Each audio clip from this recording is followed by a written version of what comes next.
Welcome to cine club YouTube channel. Friends, యాంకర్గా కెరియర్ని start చేసి సినిమాల్లో ఛాన్సులు కొట్టేసిన అనసూయ భరద్వాజ్ ఆమె సెలబ్రిటీ లైఫ్ కంటే ఫ్యామిలీ లైఫ్ని ఎక్కువగా ఎంజాయ్ చేస్తూ ఉంటారు. సోషల్ మీడియాలో ఆమెను ఎవరు ఎలాంటి కామెంట్స్ చేసినా పట్టించుకోకుండా తన పని తాను చేసుకుంటూ పోతారు. దీపావళి పండుగ రోజు ఇంటిని అందంగా అలంకరించి తన భర్త పిల్లలతో కలిసి సెలబ్రేట్ చేసుకున్న పిక్స్ని షేర్ చేస్తూ చిన్నప్పటి సంగతులను గుర్తు చేసుకున్నారు.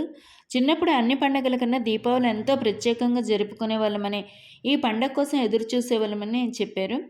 ఆ రోజు మా నాన్న ఇచ్చే పాకెట్ మనీ కోసం ఎదురు చూస్తూ ఉండేవాళ్ళమని చెప్తున్నారు. కానీ ఇప్పుడు భార్యగా, అమ్మగా అవన్నీ భిన్నంగా కనిపిస్తున్నాయని, చిన్నప్పుడు నవ్వుల వెనక అమ్మ ఆందోళన ఇప్పుడు అర్థమవుతుందంటూ చిన్ననాటి దీపావళిని గుర్తు చేసుకుంటూ ఆమె షేర్ చేసుకున్నారు. చిన్ననాటి దీపావళిని బాగా మిస్ అవుతున్నానంటూ ఎమోషనల్ అయిన స్టోరీ రాసుకొచ్చారు. ఆ వీడియో మీరే చూసేయండి. ఇలాంటి సినీ అప్డేట్స్ కోసం నా ఛానల్ లైక్ చేయండి, షేర్ చేయండి, సబ్స్క్రైబ్ చేసుకోండి.